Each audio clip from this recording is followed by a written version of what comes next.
galerinha, chegamos na aula de História. Preparados então?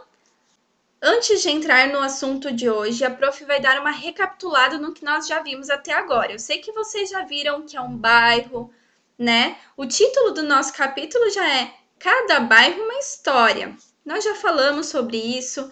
Esse aí na telinha é um bairro lá no Rio de Janeiro, centro de Bom Jesus, do Itabapoana. Esse bairro, ele tem características comuns. Olha, tem uma praça central, tem uma igreja, tem alguns comércios, né? Casas, prédios, enfim. Nós temos, então, um bairro bem desenvolvido. Mas o que são os bairros? Bom, nós já vimos, mas só para recapitular. É uma subdivisão geográfica da cidade. É uma comunidade dentro de uma cidade. Vamos pensar então. Estão pensando aí em casa? Como que eu poderia ilustrar os bairros para que vocês pudessem entender?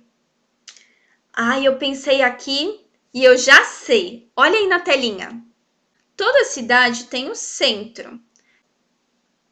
Nós sabemos que o centro é um lugar muito movimentado, então tem bastante movimento de carros, de pessoas, né, pedestres, transporte público, muitos e muitos comércios, né? Esse é o centro da cidade, bastante movimento.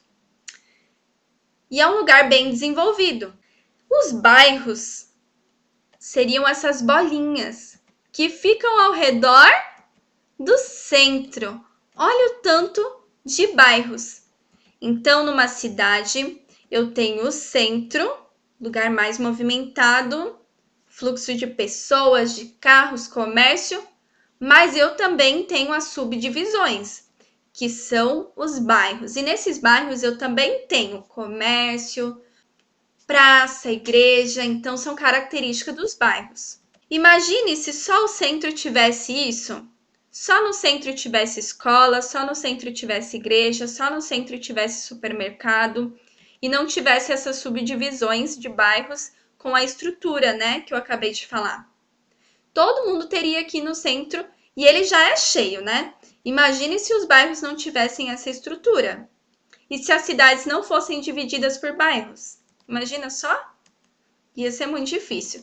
Então, essa divisão é para nos ajudar, porque assim, cada bairro tem o seu pequeno centro comercial, né? A maioria dos bairros, então, tem um pequeno centro comercial.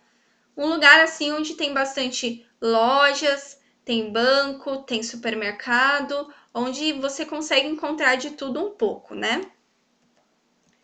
Então, essas são as subdivisões. Viram um tanto de bolinhas? E esse círculo maior amarelo é o que compõe a cidade por inteiro, né? Então, o círculo maior é a cidade. Dentro dele eu tenho o quê? Centro e bairros. Existem alguns tipos de bairros, tá? Esse bairro aí fica na cidade em que eu morava, São Paulo. Esse bairro aí, ele fica no centro de São Paulo. O nome dessa rua muito movimentada, parece que não tem nem lugar para andar, né? De tanta gente, parecem formiguinhas. Rua 25 de Março. Vocês já ouviram falar dessa rua? Se você for lá, que eu já fui bastante, né? Você encontra de tudo um pouco e é tudo muito barato, por isso que é muito cheio, né? Esse é o bairro comercial. Existe o bairro residencial. Então, essa é a característica. Olha aí, um bairro residencial, estão vendo? Uma residência do lado da outra, e eu só vejo isso. Tem o bairro industrial. Então, são grandes terrenos, todos eles, então, com indústrias instaladas, e seria conhecido como bairro industrial. Mas agora eu quero mostrar para vocês que existem, então, bairros mistos, tá? Nesse tipo de bairro, podemos encontrar tanto residências como comércios. Nesse bairro, nós encontramos prédios, estão vendo aqui, ó?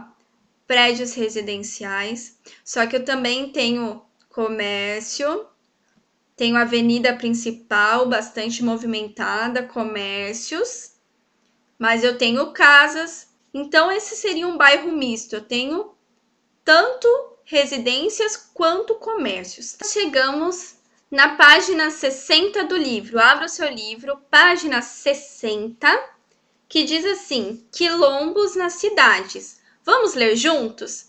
Bastante atenção, ouvidinho bem aberto, e vamos ler. No bairro Cidade Baixa, perto do bairro Bonfim, existe uma comunidade descendente dos antigos quilombos da região. Ao longo de mais de um século, a cidade cresceu e se transformou. Os quilombos que ficavam nos arredores da cidade cederam lugar às ruas, avenidas, construções de casas, edifícios e estabelecimentos comerciais. Apesar disso, a comunidade do Quilombo do Areal permaneceu. Hoje ela se restringe a uma única rua chamada Luiz Guaranha, onde há um centro cultural que preserva as memórias, as histórias e os costumes dos habitantes desse bairro. Em 2015, a comunidade do Quilombo do Areal recebeu a posse definitiva do local, garantida pela Constituição. Vocês viram o quão importante é nós preservarmos a cultura de um local? Porque com ela nós trazemos história, memória, costumes de povos que viveram muito antes de nós e já habitavam aqui.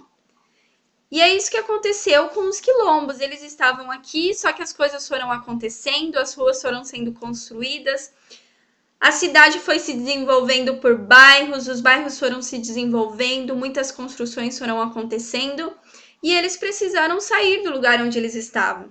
Mas existe um centro cultural onde nós preservamos as memórias, histórias e costumes desses habitantes, tá? Pessoal, aí na parte do Você Sabia, fala um pouquinho da escravidão e os quilombos. Tem tudo a ver, gente. Vocês vão entender se vocês prestarem atenção no que a prof vai dizer agora.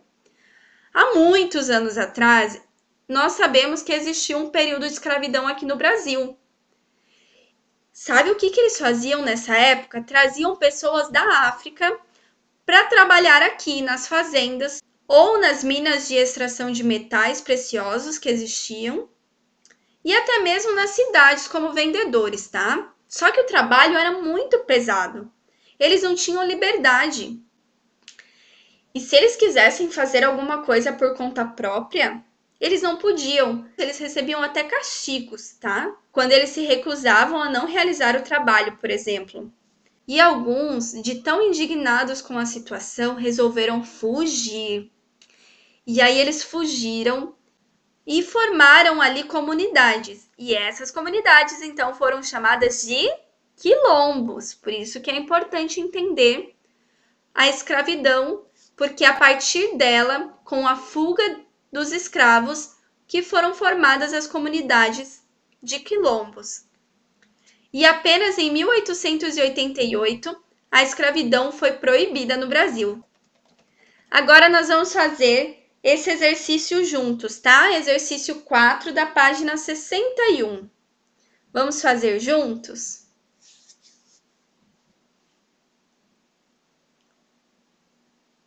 O Parque Farroupilha foi criado em que ano? Quem que sabe? 1945. A Capela do Senhor do Bonfim é construída. Nós lemos no comecinho desse capítulo. Qual ano a Capela do Senhor do Bonfim é construída? 1867. A comunidade do Quilombo do Areal recebe posse definitiva do lugar onde vive. Eu acabei de ler. 2015. A prof leu agora no texto. Quem prestou atenção já falou em casa a resposta certa, né? 2015. O nome de Campos da Redenção é dado ao local em homenagem ao fim da escravidão na cidade de Porto Alegre.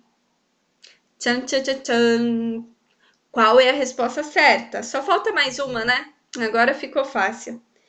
1884. Todas essas respostas estavam nos textos que nós lemos. Não só hoje, mas também da semana passada, tá bom? Então é isso, turminha. Agora vocês vão fazer sozinhos aí em casa, aqui onde vivo, tá? Agora é com vocês. Bons estudos e até a próxima aula!